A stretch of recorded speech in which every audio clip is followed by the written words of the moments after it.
কাঁঠাল রানী তার উৎখাতের গল্প আনছে, কোথাও কোনো আন্দোলন সংগ্রাম মিটিং মিছিল কিছু আছে? কিছু নাই তো। তাও তার কণ্ঠে ক্ষমতা হারানোর গল্প। কেন মুখ ফসকে বলে ফেলছে তাও না? কাউয়া কাউয়া, ওই যে কাউয়া, আরে কাউয়া সাউন্ড দেন জোরে, আরো জোরে, আরো জোরে। ওইও কয়েকদিন আগে বলছিল একই কথা। তো হাসিনা আর হাসিনার দল কেন ক্ষমতা হারানোর ভয়ে কম্পমান?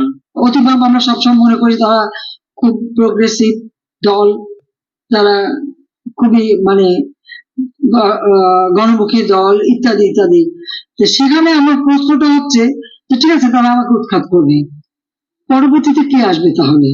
সেটা কি ঠিক করতে পেরেছে? সেটাই তো আমার প্রশ্ন। কার আসবে, কে আসবে ক্ষমতায়? থাইল্যান্ড থেকে ফিরে আইসা এক বসংবত সম্মেলনে সে ইনাইয়া বিনাইয়া তার ক্ষমতাচ্যুতির সম্ভাবনার কথা বলছে। বসংবত সম্মেলন বললাম এই কারণে যে বিদেশ সফর থেকে আইসা ভারতের কেনা বান্ধে বেসরম মাতারি সাংবাদিক নামদারি কিছু কুলাঙ্গারকে ডাইকে নিয়ে আসে মজমা বসায়। বাইরে গেলেই একই কাম করে আর কি। আর কুলাঙ্গাররা যায় হ্যাঁ হ্যাঁ হ্যাঁ করে আর তেল মারে।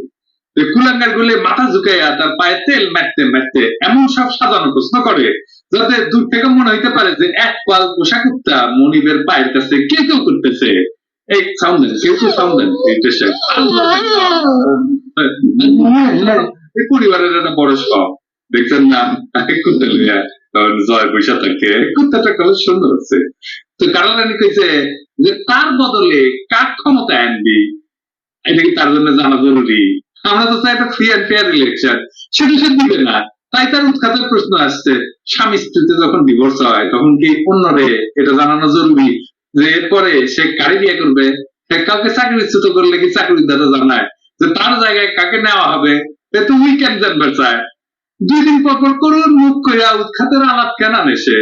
অবশ্য পূর্ণিমা বাতের ব্যথা যেমন জায়গায় ওঠে, ওই রকম ক্ষমতা থেকে উৎখাতের শঙ্কা সে কেন প্রকাশ করে? সাধারণত মানুষ সেই সংখ্যায় প্রকাশ করে যেটা তার মাথায় কেবল ঘুরপাক খেতে থাকে। কালো রানীর এখনকার প্রবলতম আশঙ্কা হইতেছে যে তার গদি আর বেশি দিন টিকবে না। অন্যদেরই কথা, আমাদের কথা না। এটা আমার সাম্প্রতিক এপিসোড গুলোতে আমি বলছি যে আমাদের ভারতীয় পণ্য বয়কটের আন্দোলন দাবানলের মতো সারা বাংলাদেশে এমন ভাবে ছড়ায় পড়ছে যে হাসিনা তো দুর্বিপাক, ভারত নিজে এখন এটাকে সামলাইতে পারতেছে না। শুধু কালো রানী না, কাওয়া কাওয়া, ওই যে কাওয়া কাওয়া সাউন্ড দেন, আপনারা দেন জোরে দেন, আরো জোরে। কাওয়া কিসের সারেন্ডে বাজাইছে শুনছেন তো, যে তাদেরকে ক্ষমতা থেকে নামায় ফেলা হবে। তো বুঝতে পারতেছেন ক্ষমতা হারানোর ভয় দিনে দিনে কত গভীর হইতেছে হাসিনা তার বরকন্দাজদের মধ্যে। কেন হইতেছে? ভারত সম্প্রতি স্বীকার করেছে যে আমাদের আন্দোলনের কারণে তাদের কেবল আর্থিক ক্ষতি হইতেছে না, না, বরঞ্চ ভূ রাজনৈতিক ঝুঁকিও বেড়ে গেছে। তার কারণে এই আন্দোলনের সুযোগে ভারত ভাবতেছে যে চীন বিপুল ভাবে বাংলাদেশে ঢুকে পড়বে। এটা আমরা তো আগেই জানতাম, জানতাম না? এভাবেই তো সব সাজানো হয়েছে, তাই না? তো ভারত প্রথমে কামরা আর এই যে বিশ্ব গুজার বেলজিয়ামের নাগরিক হাসান মাহমুদকে মাঠে নামেছিল এই আন্দোলনের বিরুদ্ধে কিছু একটা করতে। তার সাথে সাথে কেমন করে ওই ফেউগুলো মাঠে নামেছিল। জনগণের সুপার ফল বলে ক্লিন বোল্ড আউট হইয়া এই দুই জোকার দুটোই প্যাভিলিয়নে ফিরে গেছে। এরপর ভারত মাঠে নামেছে তার দাবার সবচেয়ে বড় গুটি হাসিনাকে। জনগণ তার দাবার চলে হাসিনাকে কুপাঘাত করে দিছে। আমাদের আন্দোলনের বিরুদ্ধে হাসিনা যে বিষোদ্গার করেছিল আগুনে ঘি ঢাইলা দেয়। ভারতীয় পণ্য বর্জন আন্দোলন এর ফলে অভূতপূর্ব হইয়া বিস্তার লাভ করে। এরপরে দেখবেন আমাদের আন্দোলনের বিরুদ্ধে তার মুখ থেকে একটা আওয়াজও করে বের হয় নাই, পুরাই ফাঁসি খেয়ে গেছে। এরপর পরই বাংলাদেশে নিযুক্ত ভারতের ভাইসরয়, ওই যে রাষ্ট্রদূত কয় না, প্রণয় বার্মা, মন্ত্রী কুমড়া পাটা আরাফাতের কান ধরে বলছে যে তোদের দিয়ে তো আর কিছু হইলো না, এখন থেকে এটা আমরাই দেখবো। কুমড়া পাটাস নির্লজ্জের মতো সাংবাদিকদের প্রকাশ্যে বলে যে বাংলাদেশের তথাকথিত ভারত বিরোধী অপপ্রচার রুখতে এরপর থেকে ভারতের সাহায্য নেওয়া হবে। এই বিষয়ে তো আগের এপিসোডে বলেছি আমি, তাই না? কূটনীতির করলে একটা বড় অংশ হচ্ছে তথ্য কূটনীতি। এইভাবে আমাদের কূটনীতির একটা বড় অংশ তথ্য কূটনীতি বা ইনফরমেশন ডিপ্লোমেসি ভারতের হাতে তুলে দিল ভারতের পদলেই কাটাল রানী অবৈধ সরকার। ভারত বুঝে গেছে যে কাটাল রানী আর তার লেসপেন্সারদের দিয়া আমাদের এই আন্দোলন থামানো যাবে না, সম্ভব না। ভারত এটাও টের পাইছে যে আমাদের আন্দোলন এমন একটা পর্যায়ে চলে গেছে যে এটা ভারতের জন্য একটা বিশাল ঝুঁকি তৈরি করছে। আমাদের কথা না, ওরাই স্বীকার করছে এটাকে বেশি দিন চলতে দেওয়া যায় না। তারপরে তারা কি করলো, ফরিদপুরে একটা আকাম ঘটাইলো, নির্মম একটা হত্যাকাণ্ড ঘটাইয়া চেষ্টা করছিল যে বাংলাদেশে একটা সাম্প্রদায়িক দাঙ্গা হাঙ্গামা লাগে। আপনি দেখেছেন এটা আকাম হওয়ার পরে পুলিশ র্যাব এরা কত তৎপর হইয়া ধরে ফেলে, এই দুজনকে ধরতে পারছে, অজিত আর ওই চেয়ারম্যান ধরতে পারছে, কেন পারে নাই? নাই তো, ও পগার পার হয়ে গেছে, ইন্ডিয়া নিয়ে গেছে ওদেরকে। কিন্তু ওই দাঙ্গা হাঙ্গামা লাগানোর যে প্রচেষ্টা, সেটা আমাদের জনগণ প্রবল ধৈর্য প্রদর্শন করিয়া তাদের সেই কুচক্রান্ত ব্যর্থ করে দিচ্ছে। ফলে ভারতের এই শিক্ষা হয়েছে যে এই সমস্ত আকাম কুকাম করে আমাদের আন্দোলন বন্ধ করা যাবে না, বরঞ্চ এটা তীব্রতা বাড়তে। কারণটা হইতেছে আমাদের আন্দোলন অনেক পরিণত, আমাদের আন্দোলন অনেক পরিকল্পিত, আমাদের জনগণের উপরে নিয়ন্ত্রণ আছে। আমি আগেও বলছি, আর এইটাই এই আন্দোলনের সবচেয়ে বড় শক্তি। আমরা আন্দোলনকারীরা সমস্ত জনগণকে একটা সুতায় বাইরে ফেলতে পারছি।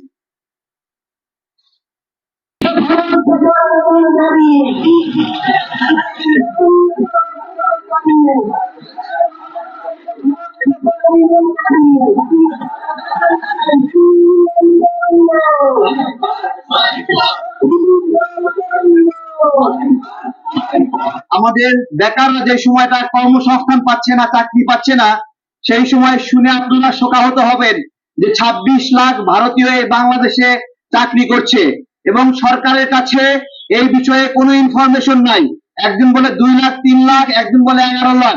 ভারতীয় সাংবাদিক থেকে আমাদের ইনফরমেশন নিতে হলো তাদের 26 লাখ নাগরিক এই বাংলাদেশ চাকরি করছে। আমার প্রশ্ন হলো যে ভারতীয়রা বাংলাদেশে কেন চাকরি করতে আসছে? ভারতীয় পণ্য আমরা কেউ ভারতীয় পণ্য কিনবো না।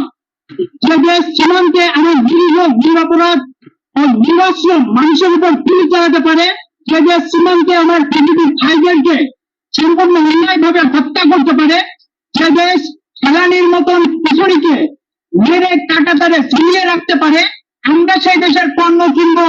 আর সেই দেশ আর্থিক ভাবে লাভবান হবে, সেই দেশ মুনাফা অর্জন করবে, আর সেই মুনাফার টাকা দিয়ে আবার আমাদের উপর গুলি চালাবে।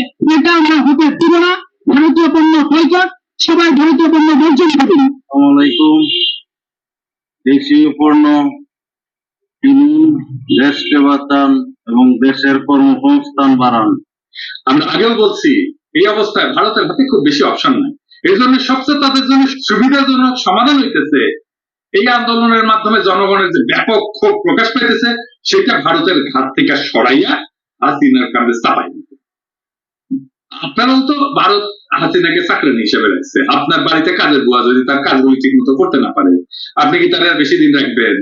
ভারতের কাম হাসিনা তো আর করতে পারতেছে না, তাই তাকে চাকরিতে রাখার কোনো যুক্তি ভারতের কাছে নাই। ভারত আরেকটা জিনিস জানে হাসিনা সম্পর্কে, জানে কি যেটা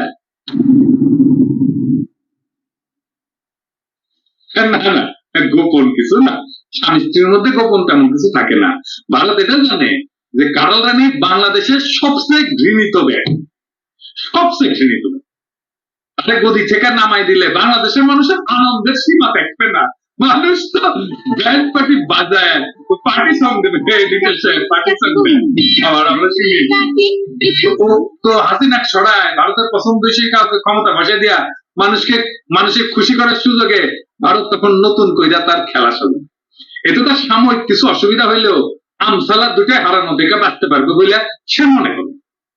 আমাদের আন্দোলন দমনে হাসিনা গঙ্গের বিপুল ব্যর্থতা ছাড়া আরো তো একটা বাস্তবিক কারণে ভারত নিজের স্বার্থে তাকে আর বেশি দিন ক্ষমতায় রাখতে পারবে না, বা হাসিনা ক্ষমতায় থাকলে ভারতের স্বার্থ রক্ষিত হবে না। ধীরে ধীরে পরিষ্কার হইতেছে যে জনগণ তো দূরের কথা, খোদ আওয়ামী লীগের ভিতরে হাসিনার কোনো কন্ট্রোল নেই। ব্যাপারটা গত 7 জানুয়ারি নির্বাচন নামে প্রহসনের প্রক্রিয়াতে বোঝা গেছিল হাসিনা তখন তার দলের দামি প্রার্থীদেরকে নিয়ন্ত্রণ করতে পারেন। এখন উপজেলা নির্বাচন নামে প্রহসনমূলক নাটক একটা মঞ্চ চলতেছে, সেখানে আরো ব্যাপকভাবে প্রকাশ পাইল যে আওয়ামী লীগের স্থানীয় পর্যায়ের নেতা নেত্রীদের উপরে হাসিনার প্রভাবে কোন ধরনের চিহ্ন নাই। হাসিনার প্রভাবের ব্যাপক পতন ঘটছে তৃণমূল পর্যায়ে। তার কথা এখন আর কেউ কর্ণপাত করে। করবেই বা কেন? তারা তো বুঝে গেছে যে আসল ক্ষমতা এখন ভারতের হাতে। হাসিনা একটা শিখন্ডি মাত্র। হাসিনা যদি নিজের দলে কন্ট্রোল করতে না পারে, সে দেশ কিভাবে কন্ট্রোল করবে? এটাও ভারতের জন্য একটা ক্রমবর্ধমান আশঙ্কার বিষয়। আর একটা বিষয় আছে যেটা ভারতের জন্য চিন্তা, কি সেটা? সেটা হইতেছে অর্থনীতির অবস্থা। 12টা বেজে গেছে, এটা নিয়ে আমি যে ভবিষ্যৎবাণী করছিলাম তা কিন্তু অক্ষর অক্ষরে চলছে, যার কারণে অর্থনীতি নিয়ে আমি আর বেশি কিছু বলি না। এখন আমাদের রিজার্ভে 3 মাসের আমদানির সমপরিমাণ বৈদেশিক মুদ্রা নাই। এটা ডেঞ্জার জোন। আমরা ডেঞ্জার জোনে প্রবেশ করছি। প্রত্যেক মাসে $1 বিলিয়ন করে রিজার্ভ কমতেছে। কয়েক মাসের মধ্যে আমাদের অবস্থা শ্রীলঙ্কার মতো হবে। কয়া রাখলাম, লিখে রাখতে পারেন। আপনাদের নিশ্চয় মনে আছে যে শ্রীলঙ্কার অর্থনীতি যখন গাড্ডা করে গেছিল, তখন সেই দেশের জনগণ বন্যার বেগে রাস্তায় নেমে পড়ছিল, এমনকি প্রেসিডেন্টের ভবন দখল করে ফেলছিল। ভারত কিন্তু সেই হিসাবটা করছে। বাংলাদেশের সেরকম একটা অবস্থা হইলে ভারতের টিকিটাও জনগণ অক্ষত রাখবে। শ্রীলঙ্কার পর্যায়ে পড়ে যাওয়ার আগে সে বাংলাদেশে তার গতি বদল করে ফেলবে। ভারতের আর একটা বড় আশঙ্কা আছে। কি সে আশঙ্কা? ভারতের আশঙ্কা হইতেছে কাঁঠাল রানীর স্বাস্থ্যের অবস্থা। আগের একটা এপিসোডে বলছিলাম যে সে আলসারেটিভ কোলাইটিস রোগে আক্রান্ত। এটা আমি জানতাম বাংলাদেশে থাকার সময় অনেক আগে থেকে, মানে হাসিনা এই ক্ষমতায় আসার আগে থেকে। এই রোগ কালে কালে ক্যান্সারে পরিণত হয়। খুবই খতরনাক টাইপের রোগ, মানে গোয়ালিয়া রক্ত বাড়ায় সারাক্ষণ, এবং এটা মেলা ধরনের, এটা কোনোদিন ভালো হয় না, এবং একটা পর্যায়ে যায় এটা ক্যান্সারে রূপান্তরিত হওয়ার সম্ভাবনা থাকে প্রচুর পরিমাণে। শোনা গেছে কালরানি এই রোগের ফলো আপ ট্রিটমেন্টের জন্য থাইল্যান্ডে গেছিল। কালরানি, তুমি তো যত নিরাপরাধ মানুষকে বিচার বহির্ভূত হত্যার শিকার বানাইছিলা, বিডিআর এই বিপুল সংখ্যক অফিসারদেরকে হত্যা করাইছে, নিরাপরাধ মানুষকে ফাঁসিতে ঝুলিয়েছে, কতজনকে গুম করছো, খুন করছো, ভাবছিলা তোমার কিছুই হবে। কথা আছে না, খোদা তাআলা ছাড় দেন কিন্তু ছেড়ে দেন না। তুমি যাদেরকে মারছো তাদেরকে বাইরে থেকে গুলি করে মারছো। আর এখন তোমার শরীরের ভিতরের ক্যান্সার কোষগুলা তোমার ভালো কোষগুলোকে প্রত্যেক মুহূর্তে খাইয়া ফেলতেছে। শরীরের ভিতরে লাগছে ক্ষয়, নিজের শরীরকে খাইতেছে, তোমার ভিতর থেকে মারতেছে। এটা কোনো রেহাই নেই। থাইল্যান্ডে গিয়ে চিকিৎসা করাইলে ভাবতেছো ভারত কিছু জানবে না। আমাদের কাছে খবর থাকলে ভারত তারও বেশি জানবে। তোমার আশেপাশের লোকজনই তাদেরকে বলে দেয়। আমরা যেমন বলছে না, হ্যাঁ তোমার আলসারেটিভ কোলাইটিস আছে, এরকম মিনমিন করে বসংবাদ সম্মেলনে বক্তব্য রাখলা, সেটা শুনে মনে হইলো যে তোমার আগে সেই তেজ আওয়াজের জোর আর নাই। এখন তোমার শরীরে ফাটির খেলা তীব্র। এই অবস্থায় তোমাকে নিয়ে ভারত আর ভরসা করতে পারে না, তোমার দলের লোকই পারে না। আর ভারত প্রশ্ন করতে পারে, ভারত কবে হাসিনার উপর থেকে ছাতা সরায় ফেলবে? আমি তো আর গণক না যে দিনক্ষণ সহ ভবিষ্যৎবাণী করবো। তবে এটুকু বলা যায়, ভারতে এখন যেহেতু একটা নির্বাচনী প্রক্রিয়া চলতেছে, সেহেতু জুনের শেষ নাগাদ ভারত আভ্যন্তরীণ বিষয় নিয়ে ব্যস্ত থাকবে। ওইটুকু সময় হাসিনা পাবে আর কি, ব্রিদিং স্পেস। তবে ভারতের হাতেও সময় বেশি না। একটু আগে বললাম বাংলাদেশের অর্থনীতি খাদে পড়ে যাওয়ার আগেই তাকে অ্যাকশন নিতে হবে। তাহলে জনরোষে ভারতের এমন ক্ষতি হয়ে যেতে পারে যা আর সে পোষাইতে পারবে না। এছাড়া আমাদের অঞ্চলে যে প্রবল গতিতে ভূ রাজনৈতিক পরিবর্তন ঘটতেছে, তার প্রেক্ষিতে খুব দ্রুত অ্যাকশন না নিলে চীনের কাছে ভারতের ব্যাপক কৌশলগত পরাজয় ঘটবে। বিশেষ করে গত 15 বছর ধরে বাংলাদেশের উপর দিয়ে ভারত যে সমস্ত কানেক্টিভিটি প্রজেক্ট তৈরি করছে না, যেগুলো বিনিয়োগ করছে, সেইগুলোর ভাগ্য আরাকান রাজ্যে ভারতের ট্রানজিট ট্রান্সপোর্ট প্রজেক্টের মতো হইয়া যেতে পারে। এই রিস্ক নেওয়ার মতো অবস্থায় ইন্ডিয়া না, অ্যাকশন থেকে নিতেই হবে। এই কারণে কাঁঠাল রানী বুঝতে পারতেছে তার পায়ের তলা থেকে মাটি সেরে যেতেছে, আর সেটা সরাই নিতেছে যারা তাকে গদিতে বসাইছে, সেই ভারত। গান বান কি কইরা তোমার বিরুদ্ধে ঐক্যবদ্ধ হয়ে গেল, তুমি সেটা নিয়ে আহাজারি করতেছো। আর আমরা দেখতেছি মোদীর ডাইনে বসা জয়শঙ্কর আর বায়ে বসা দোভাল এখন এক হয়ে গেছে, তোমার জায়গায় আর কাউকে বসাই দিতে। তবে শয়তানেরা চক্রান্ত করে এক, আর মহান সৃষ্টিকর্তা করেন তার নিজস্ব পরিকল্পনা অন্য হারে। ভারত নিজের স্বার্থ রক্ষায় হাসিনাকে জলাঞ্জলি দিয়া পছন্দের আর কাউকে ক্ষমতায় বসানোর চেষ্টা করতেই পারে। কিন্তু তাদের জানা দরকার বাংলাদেশের বীর জনগণ এদেশের স্বাধীনতা, সার্বভৌমত্ব, আঞ্চলিক অখণ্ডতা, জাতীয় মর্যাদা এবং গণতান্ত্রিক ভবিষ্যৎ নিশ্চিত করতে যে কোনো ত্যাগ স্বীকারে প্রস্তুত। বাংলাদেশের জনগণের সাথে কোনো চালাকি চলবে না, চাপাইয়া দেওয়া কোনো শিখণ্ডী এদেশে জায়গা পাবে না। কামাল রানী, তুমি এখন ভারতের জন্য একটা বার্ডেন, লাইবিলিটি। তোমার প্রয়োজন তাদের কাছে ফুরে আছে। তোমার বিদায়ের সানাই শুনতে পাইতেছি, হেরিটেজ সাহেব এলার সানাইয়ের শব্দ শুনে দেয়।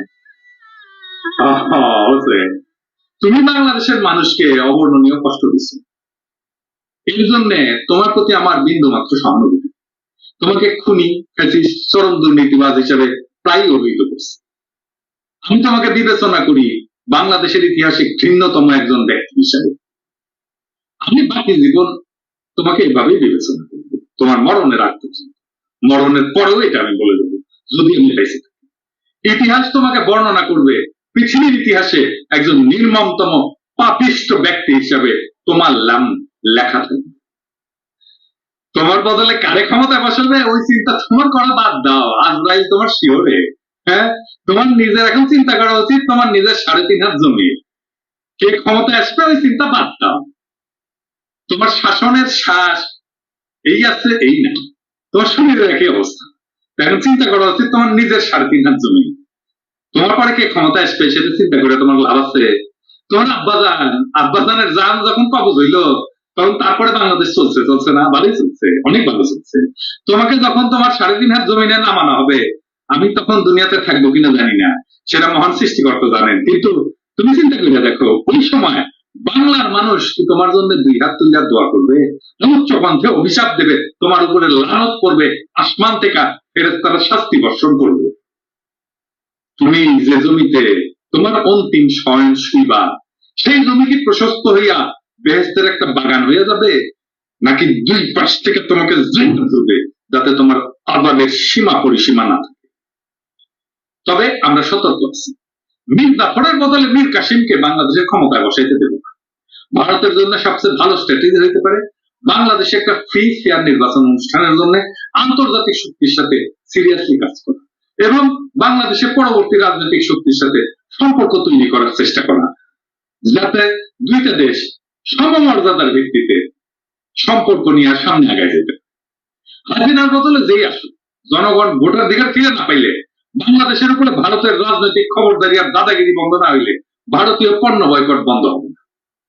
বাংলাদেশের জনগণের সঙ্গে মীমাংসার সময় ভারতের উত্তীর্ণ হয়ে গেছে। আমরা জানি কোথায় কেমনে আঘাত করতে হবে। দেশটা আমাদের, তাহলে রক্ষা করার হিম্মত আমাদেরকেই দেখাইতে হবে। দেশের মালিক দেশের জনগণ, সেই জনগণ যাচ্ছে, তাদের কোনো লেবেঞ্চুল ধরায় ঘরে ফেরত পাঠানো যাবে না। হাসিনারে যাইতেই হবে, এটা সত্য। কিন্তু জনগণ তার পরের সরকার ঠিক করবে নিজের ভোট নিজে দিয়া, এটা ফাইনাল।